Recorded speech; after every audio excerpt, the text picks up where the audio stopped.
All right. Good morning, everybody. Kai Deering here with On the Fly with Kai. Today is July 29th, 2021. Wow. Time seems to be zipping. I think I say that every morning when we get here live every Thursday. But this is a show. I love doing this. I interview people that I really know, that I love what they're up to. They're all entrepreneurs. And we're just really here to share with, the old entrepreneur, maybe the budding entrepreneur, really just some tips, tricks, and hacks that can help them either become an entrepreneur or make that break or get better at the game that they're already playing. And today, I'm really thrilled because I've had an opportunity to work with this woman for several years now. And Monette Toverada, did I say that right? I said it right. Toverada. Toverada is the founder of Businesswomen's Community, and I've been very blessed to be able to work with her on some projects with that. She's really inspiring, and I love her heart. She loves promoting other women, and she's very motivating. And I love that she's a really seasoned coach, but is really down to earth. And I love her communication style. It's really straightforward. And it makes her really kind of a celebrity within women in San Francisco Bay Area. She's a certified coach and trainer. She's a strong advocate for women. As far as empowerment, she's conducted training, sales organizations, as well as local women's groups. And she's really passionate about helping women just be happier, more satisfied, and fulfilled. So she's got some specific tools and things that we're going to actually talk about today. So please help me welcome to the show, Monette. We're excited to have you. Glad to be here. Thank you so much for inviting me, Kai. Really appreciate this. Well, it's a long time coming for sure. And, it's just my pleasure to be able to introduce you. And for those of you who are watching live, you can actually interact with us. We can see the comments that you put into Facebook or on YouTube if you're live with us, and we can bring them on. So if you have any questions for Monette, please go ahead and do that. But I know that you've had, they always say like your tragedy ends up being your destiny. And I know we've all had a bumpy road to get to where we are. And, if we would have zigged when we should have zagged, we wouldn't have ended up in our careers. And so it's always really interesting to hear how people ended up from point A to point B, being this incredible coach and, CEO of Businesswomen Community. I'd love to hear a little bit about your journey. Well, I was in corporate America for some time. I dealt in the HR department and dealt with high tech and biotech. But back in those days, I worked with a startup company. Such a different environment. Startup is, I felt like everybody was pulling in to get the product out, manufacturing. We even had cots in the in the office. Some of the engineers would actually sleep there. It's just different. We'd call in food. It was a really fun environment. And and I was a consultant, which was great. So the good thing about that is I think I did a pretty good job that other people referred me to other companies to work with, which is pretty awesome. So, and dealing with senior management was great. But, after you've done that for a while, I felt like, that's great. I was able to help the company. Then you get to think, there's more to me than just this. I want to give back. I want to do something more to make a difference. So I ventured into lots of different network marketing. A lot of people are quite successful, like yourself, Kai. And I did fairly well in one particular one. And this was an interesting one. It's called Fuel Freedom International, I think was the name of the company. And what they did is they actually had a pill that you would put in your car, believe it or not. Yeah, and it would save gas. So I had a friend that had a Porsche and he put it in. He actually said this thing worked. But I mean, he goes, Manette, are you going to pay for this? I go, no, it's up to you. But anyway, network marketing is great, and it has helped me become who I am. You get to talk to people, and my upline was very kind in helping me to have the different systems that they need to move up in whatever the pay scale might be. But then after that, I just said, that isn't really for me too.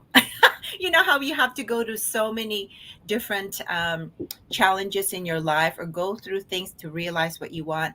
So after I said, so well, anyways, so I was in this, and I felt like when I was in HR, I was always coaching. I talked to quite a bit of senior management and advising them just a lot of things going in the company because you have to be really confidential. In fact, I had a one of the startup company.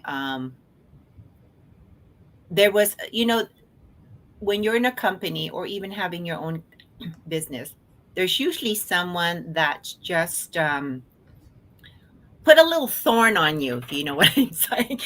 It's a challenge, which is great. And I think knowing the different personality style has really helped. So, anyways, going back to what I was saying. So, I was in this network marketing and I was invited to the women group. There was a networking group here in the Bay Area. And in this women's group, I was asked to become a coordinator. Coordinator meaning there's a lot of women that would meet, and then we would, it's a business meeting, right?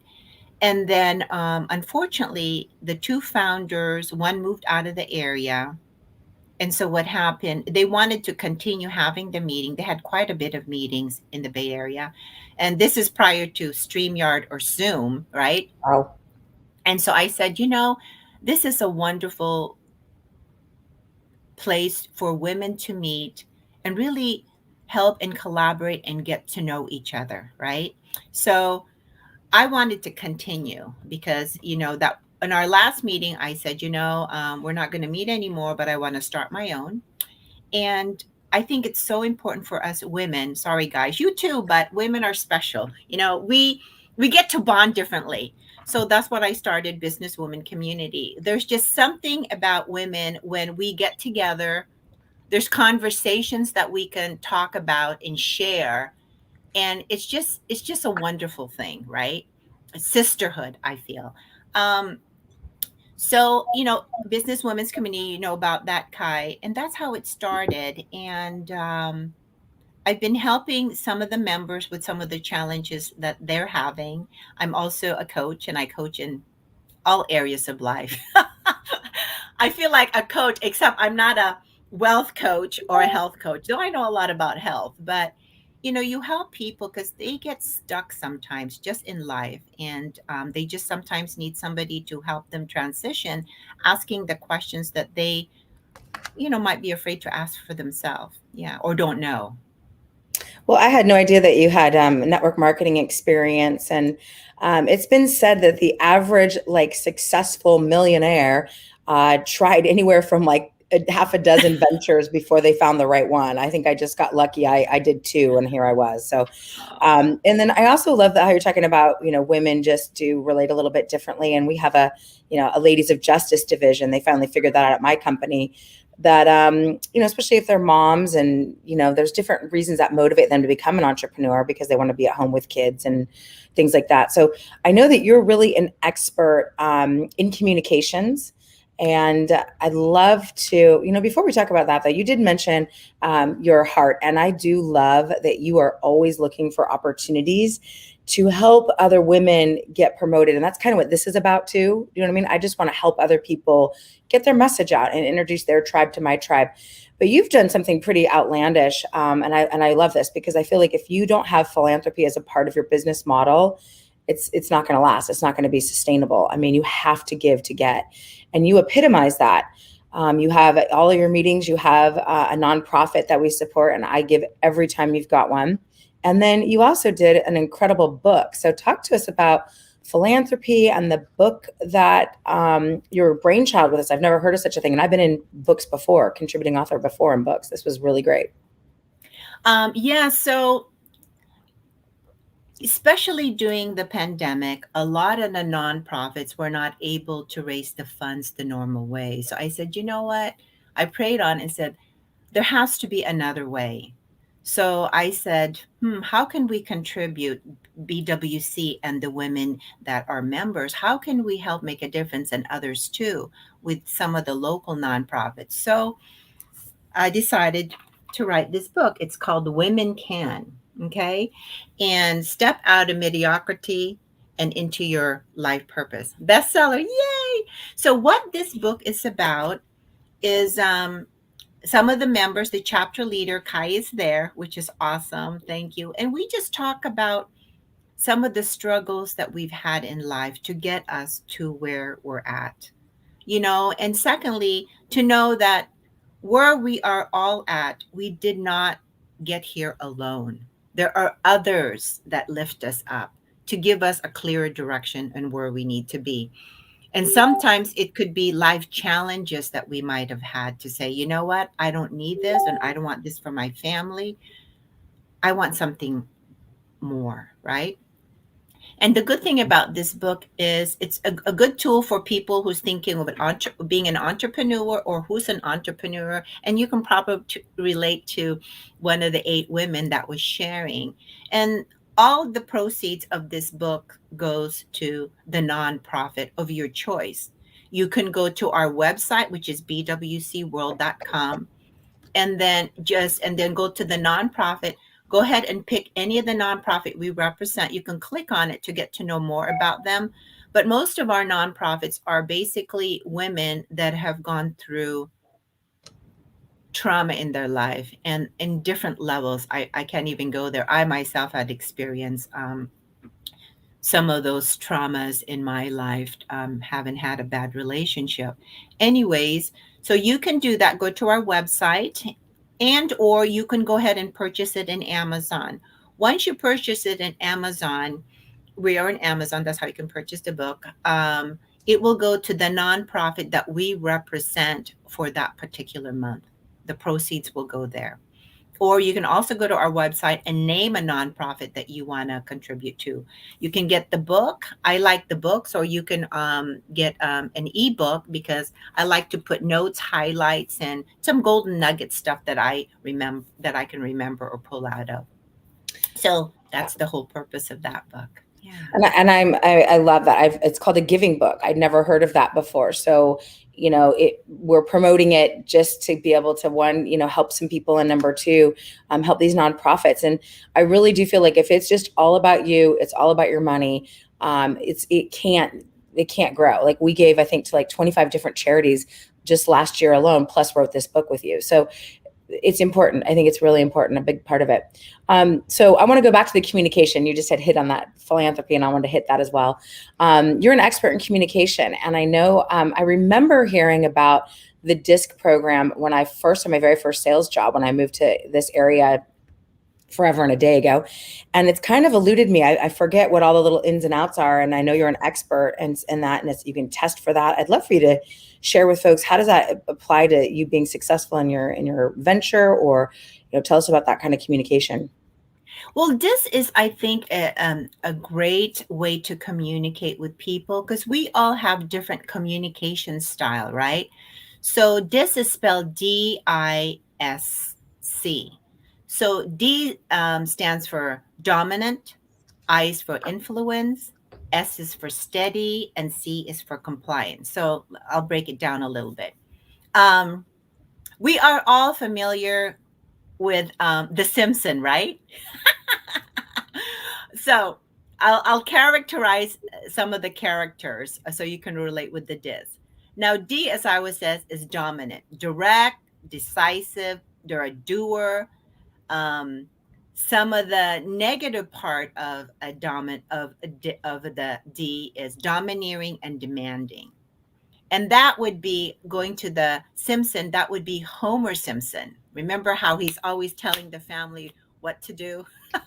Very dominant. And the I would be influence. And influence is someone who's inspirational, interactive, and is always interested. They're interested in what you're doing. And there's a negative portion of that, which is impulsive and irritating. The person that would you can relate to in Homer and The Simpson is Bart Simpson. You know how he's just happy-go-lucky personality. And then the S is steady. Let me have you guess who that is. She's steady, she's stable, she's supportive, and she's sincere. Getting a clue? The negative part of the steady is slow and sensitive. And that would be Marge, his wife, right? How she's always supporting Homer or the family. And the C is for compliant. And people that are compliant are more cautious, they're careful, they're conscientious. The negative part is calculating and condescending. And that would be Lisa. Lisa Simpson, you know how she wants everything precise. And the part of these, we all have a lot of these different parts in our personality, but there's usually two that's more dominant. Now, when I say the dominant and the influential, they are more active. They're more active individuals, and the people that are steady and compliant, they're more reflective. Okay, so there's different ways to approach them. So let me just say a dominant person. When you're in a conversation with them, or let's just say somebody wants to buy a car. Um, and you want to talk to them about or want to talk to them about your business. The D is a person that knows exactly what they want. Let's say you want to talk to them about a product that you might represent. They want it, and these are great people to recruit because you show them how they're going to get the money or the financial gain that they can potentially have, and they'll just go for it. There's some plus and minuses of that. Some of it is they're not technical enough to go into the detail. They just go for it, and sometimes not caring too much for the people. And then the influential part, as I was mentioning, Bart, if you're going to talk to them about your business, you want to talk to them about parties, having fun. They're the people that wants to be your cheerleader. You know, if you're going to have a meeting, just say, you know, the meeting is going to be great. There's going to be a lot of wonderful people. There'll be some dancing. We can take trips. So that's the type of personality I would be. So when you're talking to somebody, whatever questions you ask them, and you tell, what do you like to do for fun? And they go, oh, I want to go on a vacation, or I like and then you could kind of say, because when you see them, they're beautiful the way they dress. You can they stand out from the crowd. So that would be an I. The S would be going to a car. That would be somebody who wants to buy a van, because you know what, they want to invite the whole neighborhood. They're a good teammate that would keep everything stable. They want to be sure everyone would get along, right? So different people to talk to, potential clients or recruit. And compliant would be someone, if you're going to buy a car, they're more the engineering mind. They're going to say, how many miles does it run on a 1 gallon gas? Where was the engine made? So they are more into the details of the car. So I hope that was somewhat helpful. Yeah, totally. I mean, I'll never forget, I bought my first big girl car. It was a red convertible BMW.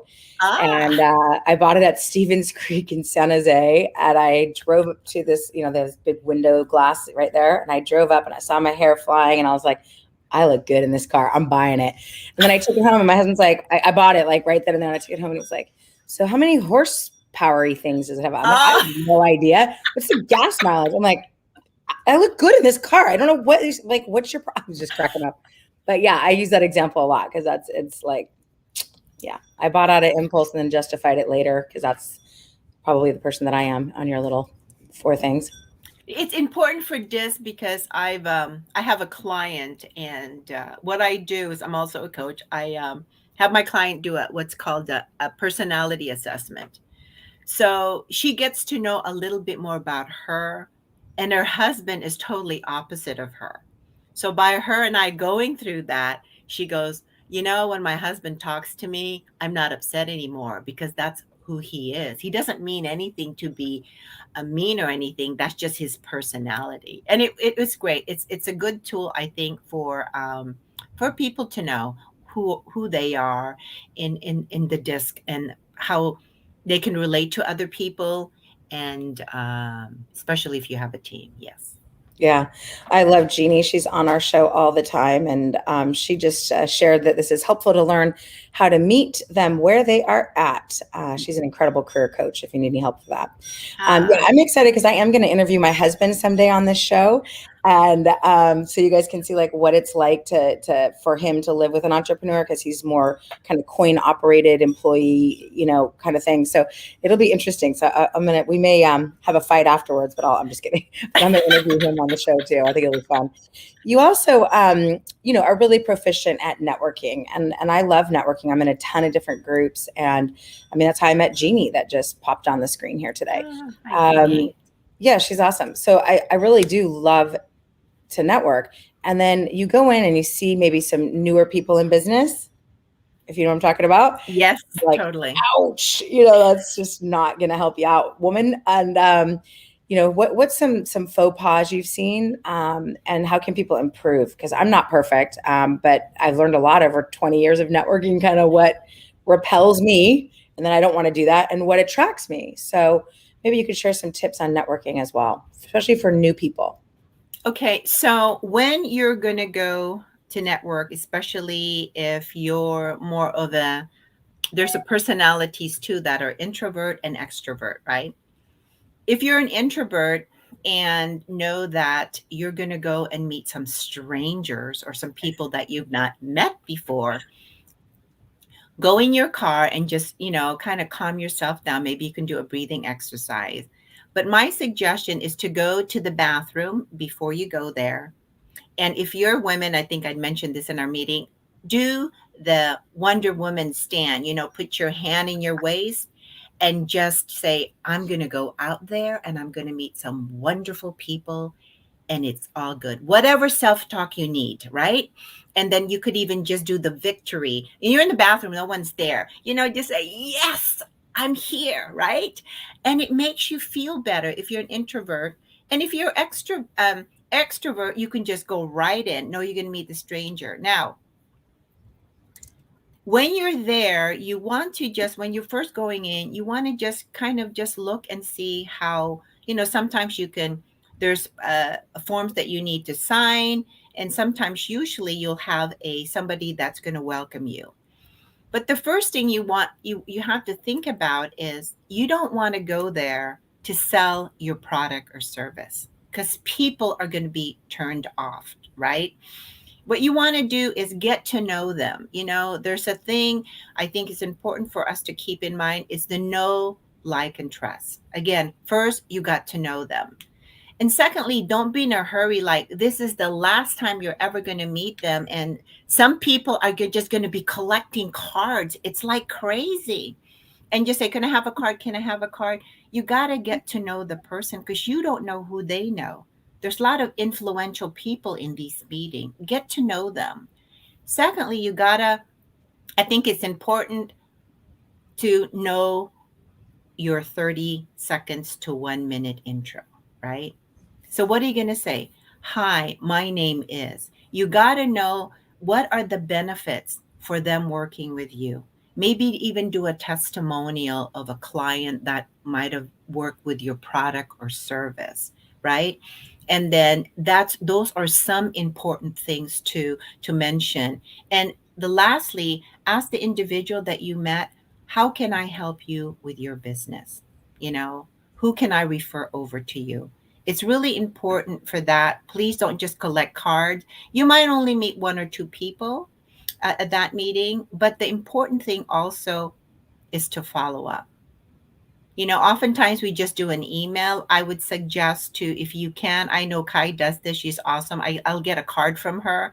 Send them a card. How often do we actually get a card in the mail, right? Yeah. And if they don't have their address, because oftentimes we don't have an address in our business card, ask them, is it okay if do you have a business address?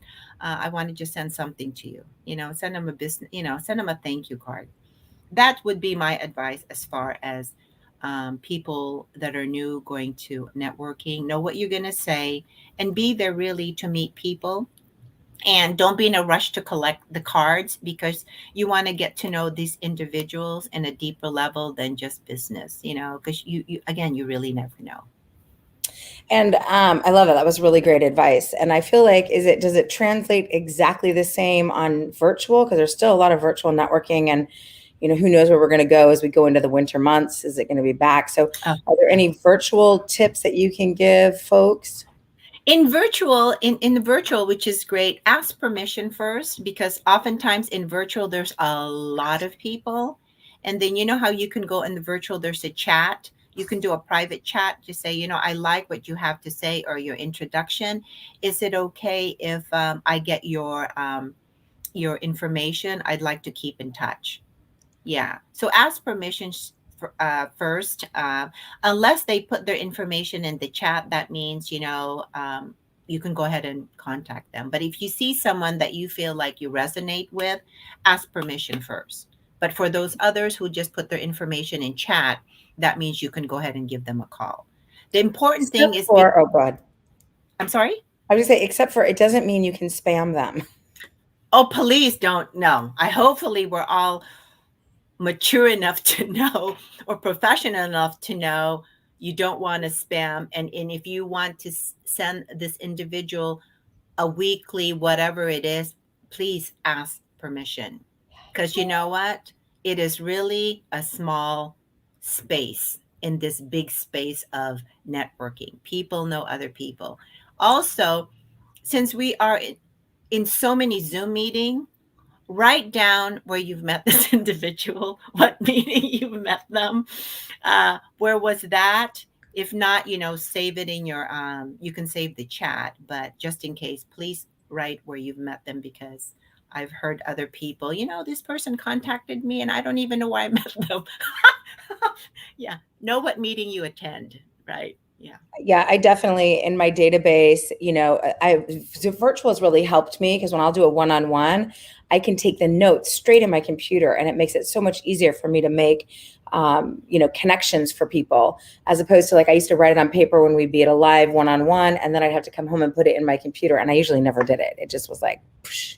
So I love that. I also love that, it's consistency. It's showing up. It's not, hey, I showed up once, I didn't get a sale, I'm out. I mean, that's just ridiculous to me. What are your thoughts on, like, just consistently showing up to the same event? Because then they argue, I see the same people every time. I'm like, that's a good point you brought, Kai. It's always good to be consistent, because it's important for them to get to know you. You're not just a one-time deal. Give you an example. When we had at BWC, we would have meetings and people would see each other. This is prior to COVID, when we would meet live. And then we would have an event, and I know a couple of the members had their product or service, and these two particular ladies have seen each other but never really had an opportunity to talk because of the location. This lady is in Dublin, the other one lived in the San Jose Monterey area. And then what happened, of course, I didn't know about it, and that's what it's all about, for people just to collaborate, right? But I was invited. They got together and collaborated and did a weekend retreat in her house by Monterey. And how did that happen? Because they were able to see each other several times and met and had a conversation. Just say, hey, let's just do a weekend retreat for those who wants to come, where they had facials and they had massage, meditation, combination of yoga and other people. And I think there were 9 that attended, and 7 of them was members of Businesswomen's Community, which I think was awesome. But consistency is great. And it's always good to, talk to different individuals, but also keep in touch with them. Again, it's the follow-up. But yeah, being consistent is great. You don't want to ever just go to a meeting once. Yeah. The more you go, the more people are going to trust you and be familiar, know more about your product or service, because every time you meet, usually people do an intro. So try to make your intro just a little bit different. And also the benefits of customers, a testimonial from somebody who's used your product or service is always a good one. Great. Well, I can't believe we're out of time already. I could keep going. Oh my going. gosh. I know, right? It goes fast. That was quick, yeah. I know. So is the bwcworld.com the best way to reach you if somebody wanted to, explore the disc or coaching or your networking? Is that the best place to find you? Or is there something? Okay. Yeah, bwcworld.com would be the best place.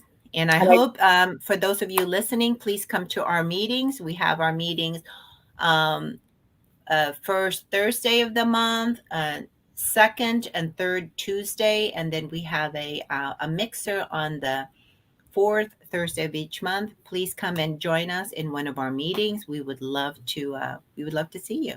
Great. And I just put it right on the screen here for those of you that can take a screenshot. And with that, we're going to see you back here next Thursday, 10 a.m. Pacific Standard Time, and all time zones in between. I want to thank again Monette for being an incredible woman that she is and sharing so freely. And with that, take care, take charge. We'll see you guys over the top. Bye bye. Bye.